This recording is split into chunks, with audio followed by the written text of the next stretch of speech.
Hi boys and girls, my name is Mrs. Wade and today we are going to talk about frames and arrows. So let's get started with our math message. Now you can see for our math message, our first one, we have to figure out a pattern. Okay, we have to figure out how these numbers are changing. So it goes from 37 to 40 to 43, and we have to fill in 3 more numbers. Now the first question I might ask myself is, how are the numbers changing from the first number to the second number? Are they getting bigger or smaller? If they're getting bigger, that means I'm probably adding or multiplying. If they're getting smaller, that means I'm probably subtracting or dividing. Okay, so from 37 to 40, I know that's getting bigger. Now usually, when things get bigger by just a little bit, that usually means we're adding. But when they're getting bigger by a lot, that will sometimes mean we're multiplying.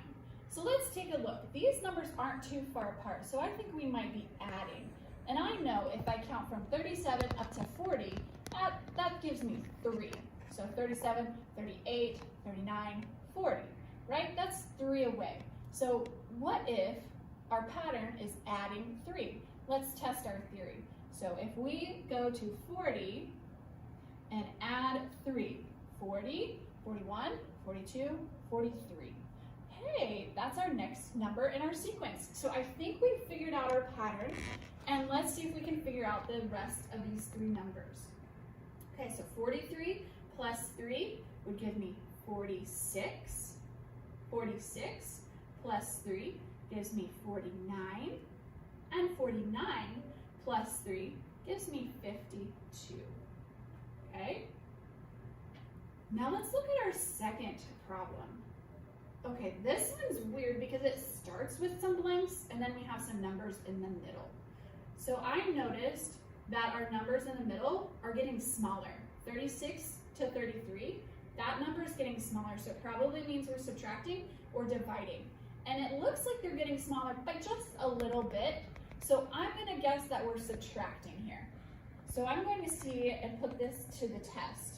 So 36, subtract what gives me 33? Well, I know 36 minus 3 gives me 33. So let's try 33 minus 3 and fill in this number. Then try this number minus 3 and see if we get 27 over here. So 33 minus 3 equals 30. Then if we try 30 minus 3, does that equal 27? It sure does. So I think we figured out our pattern. It's minus 3. But that's only minus 3 when we're going this direction, right?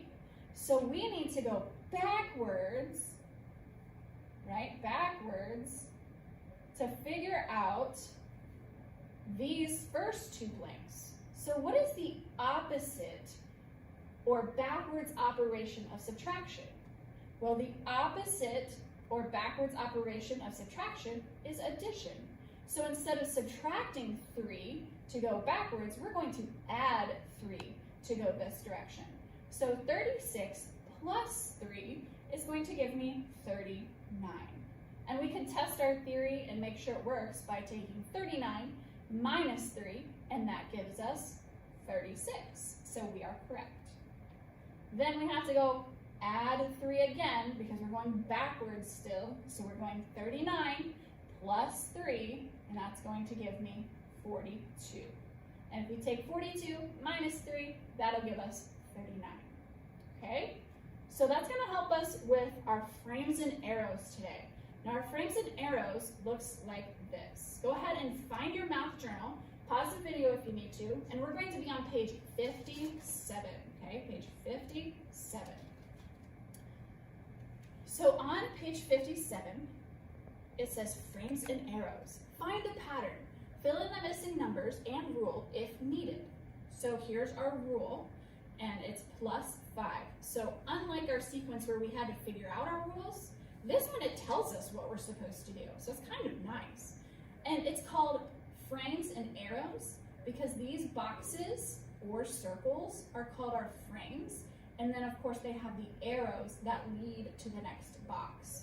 Okay, so let's look at number 1 here. It says our rule is plus 5.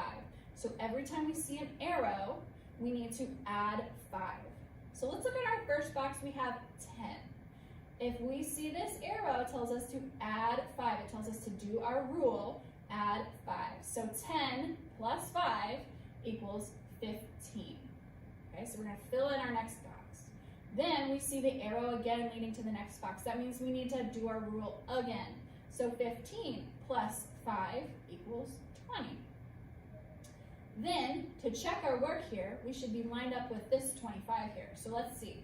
20 plus 5 equals 25. That is correct. So we're doing well so far.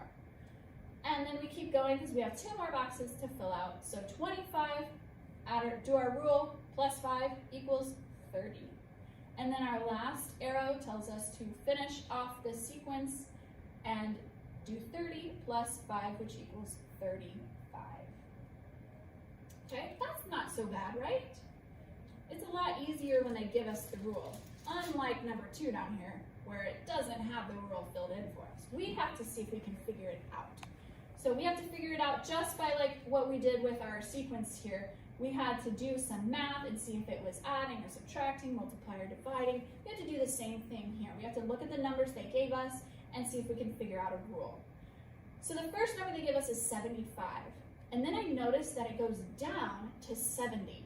And remember, if a number is down, that probably means we're subtracting or dividing. And from 75 to 70, that's not very much. So I'm guessing that we're probably going to be using subtraction. So let's see, if we're subtracting, this will be 75 minus 5 to get down to 70. Then 70 minus 5 would give us, I know it's 65. And then 65 minus 5 would give us 60. Hey, that worked out, so I think we figured out our rule. So we're going to put 65 in here and make sure we fill in our rule. We know it's minus, so we have to have this minus sign. And we know it's 5. So minus 5 is our rule, and we've already filled in our 65 here, so we just have one more to fill out. So we need to take 60 and do our rule, which we figured out was minus 5, and we will get 55. Then if we do our rule one more time, 55 minus 5 equals 50. And again, we are right on track. So we are looking good for frames and arrows. Okay, we've got 2 more to do down here. I want you to go ahead and pause the video and try these 2 on your own, and then when you're ready and done, ready to check your work, you can play the video and we'll go over them together. All right, so number 3, it tells us our rule is times 1. We're multiplying by 1. And again, we're missing something here. So let's go ahead and jump to our next number. And we know that we take 8 and we multiply it by 1. So 8 times 1, well, if I have 8 groups of 1, I have 8 things. So my number should still be 8. Then we keep going. 8 times 1 is 8. 8 times 1 is 8. And this one, again, if I take 8 times 1, it will still be 8. Now remember, we have to work backwards to figure out anything that comes before. So the opposite or backwards operation of multiplication is division. So we take 8 divided by 1 to find out this number. Well, 8 divided by 1 is actually still 8. So all of these are 8. I hope you were able to figure that one out. All right, number 4, I hope you were able to get this one too. This one is a little bit harder because it's division. So we're supposed to divide by 2. So our first number is 48. And if we divide 48 by 2, or we take 48 and cut it in half, right? That's what 2 means. We cut something in half. If we divide 48 by 2, we get 24.